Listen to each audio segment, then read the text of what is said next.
जीवन में सफलता जरूरी है। आपका भी नाम हो, आपकी भी इज्जत हो, आपके पास भी एक घर हो, आपके पास भी एक गाड़ी हो, आपके भी जो सपने हैं। देखो, सपने देखने का अधिकार सबको होता है। आप भी सपने देखते होंगे, मैं भी सपने देखता हूं, लेकिन सपने देखना पर्याप्त नहीं होता, उन सपनों को साकार करना होता है। और सपने साकार तब होते हैं जब आपकी मेहनत होती है। हाँ या ना? यदि आप मेहनत करने को तैयार हैं तो सपने आपके साकार होंगे। कई लोगों के सपने उसी तरह नष्ट हो जाते हैं जैसे बिना किसान बीज बो दे, फसल बो दे और उसका ध्यान न रखे तो वह बोई हुई फसल, बोया हुआ बीज खेत में नष्ट हो जाता है, क्योंकि सही ढंग से नहीं बोया गया। ज्यादा गीले खेत में किसान फसल बो देगा तो भी नष्ट हो जाएगी, ज्यादा सूखे खेत में फसल बो देगा तो भी नष्ट हो जाएगी। किसान एक पहले ये देखता है कि खेत अब बोने के लायक हुआ कि नहीं। एक टेम्परेचर होता है खेत का, उस टेम्परेचर में यदि किसान ने फसल बोई, बीज मिल गया तो फसल तैयार होगी। क्यों भैया? सही है? आप में से कोई किसान हो तो जानते होंगे इस चीज को। किसान ये देखता है कि किस समय फसल बोने का समय अच्छा है। समय के पहले बोएगा तो फसल अच्छी नहीं होगी, समय के बाद बोएगा तो भी फसल। एक टाइमिंग होती है हर चीज की, एक समय होता। उसी प्रकार जैसे खेत में बीज नष्ट हो जाता है बिना समय के, उसी तरह जीवन में मेहनत बेकार हो जाती है यदि सही वक्त पर सही डिसीजन, सही निर्णय ना लिया जाए तो। इसलिए आपके पास भी घर होना चाहिए मेरी माँ, गाड़ी होनी चाहिए। सपने सब देखते हैं, कौन है जो सपना ना देखता हो? साकार उन्हीं के होते हैं जिनका पसीना सबसे ज्यादा बहता है। मिल्खा का नाम सुना आप लोगों ने? मिल्खा, भाग मिल्खा भाग। अब तो मिल्खा राम नहीं है। मिल्खा नाम के एक व्यक्ति, भारतीय व्यक्ति हैं, आप जानते हैं?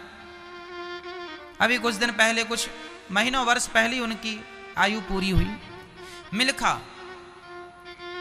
मिल्खा दौड़ता था, चैंपियन था, सबको पीछे छोड़ देता था। मिल्खा एक सामान्य बच्चा था, मेरी और आपकी तरह, एक लड़का था, दौड़ता था। जब वो मिल्खा दौड़ कर आता तो अपना पसीना, उसने एक पसीने से कप, अपनी बनियान उतारता और उसे निचोड़ता तो उसकी पसीने से कप भर जाता। कप जिसमें आप चाय पीते हैं, कप भर जाता। मिल्खा को लगा यार ये पसीना बहुत कम नहीं है, एक कप पसीना बहुत कम लगा उसे। तो उसने और मेहनत की। क्या की? और मेहनत किया, दौड़ता गया, दिन रात दौड़ता। दुनिया का सबसे बेस्ट है ना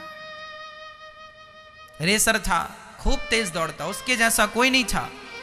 उसको लगा कि मैं एक कप पसीना बहाता हूं, जरा ज्यादा बहाना चाहिए। उसने इतनी मेहनत की कि अब वो कप में बनियान नहीं निचोड़ता था, बाल्टी रखता था, बाल्टी में निचोड़ने लगा। बाल्टी भर पसीना बहाऊंगा, जो जितना ज्यादा पसीना बहाएगा वह उतना कामयाब व्यक्ति होगा, उतना सफल व्यक्ति होगा। आप पसीना बहाने को तैयार हैं तो कामयाबी कदम चूमेगी, और पसीना बहाने से डर लगता है तो खटिया में पड़े हो, ठीक है।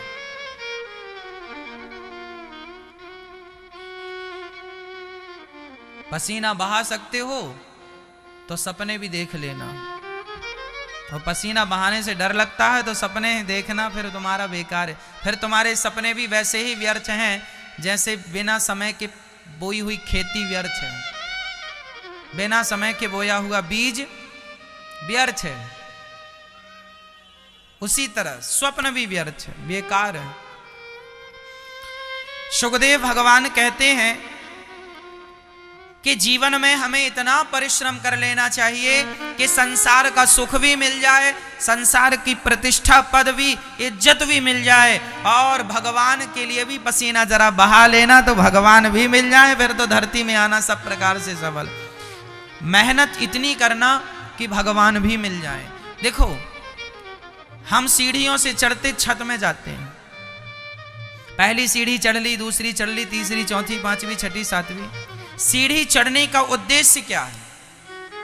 क्या सीढ़ियों पर खड़े रहना ही उद्देश्य है? ना जी, सीढ़ी पर पांव रखा है तो पहला पांव, हमें उद्देश्य यही है हमारा कि हम छत तक पहुंचे चलते। अब कोई सीढ़ी पे खड़ा हो, भाई साहब मैं सीढ़ी तक पहुंच गया, अरे सीढ़ी तक नहीं पगले, ऊपर छत में जा।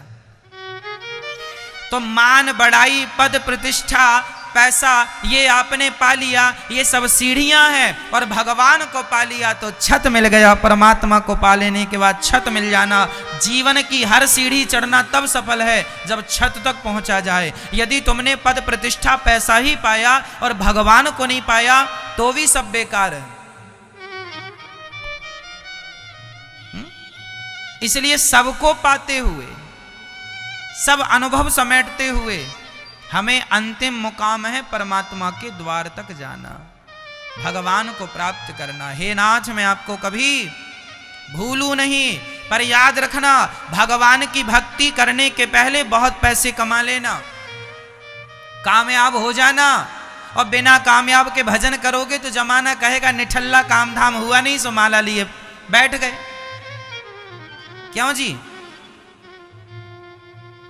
बिना कामयाबी के माला जपोगे तो लोग कहेंगे कि कुछ काम धाम तो तुमने किया नहीं, काम धाम तो कुछ हुआ नहीं, माला लिए बैठ गए। अरे माला भी जपो, भगवान को भी पाओ, लेकिन सफल हो जाओ, अपने आप को सफल बना लो, पैसा खूब कमा लो और उसी पैसे से, उसी धन से धर्म करने लग जाओ, ताकि जमाना कहे देखो धन पाकर भी भगवान को भूला नहीं।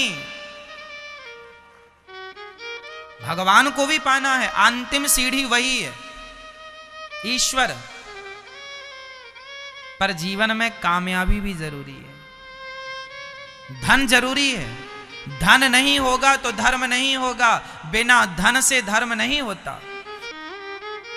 तो धर्म करने के लिए भी आज धन की जरूरत है, इसलिए धन कमाओ, इसलिए पैसे कमाओ। जो काम करते हो उसे मन लगा कर करो। 10,000 कमाते हो 20,000 कमाओ, 20,000 कमाते हो 40,000 कमाओ, 40,000 कमाते हो 1,00,000 कमाओ। अपनी इनकम बढ़ाओ और धन बढ़ा बढ़ा करके उससे अपनी ज़रूरतें पूरी करो, परिवार की ज़रूरतें पूरी करो और उसी धन से धर्म करो, ताकि लोक भी सुधरेगा, परलोक भी सुधरेगा धर्म से। क्यों जी? तो धर्म जरूरी है ना। अब हम लोग पैसे ना कमाएं। एक सज्जन बोले महाराज जी हम सारा काम छोड़ के आ गए आपके पास। हमने कहा हम तेरा अचार डाल दें, अब सारा काम छोड़ के आ गए, तेरा अचार खाएंगे हम, क्या करेंगे हम तेरा, तू हमारे किस काम का है बता। सारा का हमने कब कहा तेरे से काम छोड़ दे? हमारे वेद पुराणों ने कब कहा तेरे से काम छोड़ दे? कहां लिखा है कि काम छोड़ दे? गीता में लिखा है कर्मण्येवाधिकारस्ते मा फलेषु कदाचन, कहां लिखा है? कौन कहता है कि तुम सारा काम छोड़ दो? हम कहते हैं काम करो, पैसे कमाओ, ईमानदारी से कमाना, बेईमानी से नहीं। और पैसा खूब कमाओ और पैसे से अपनी मां की जरूरतें पूरी करो, अपने पिता के सपने पूरे करो, तुम अपने सपने पूरे कर लो, तुम्हारी पत्नी के सपने पूरे कर लो। और सपने पूरे करने के बाद जरा पैसा फिर भी बच रहा है तो खुशी खुशी उस धन को धर्म से जोड़ दो, लोक परलोक दोनों बन जाएगा, यहां भी सुखी वहां भी सुखी।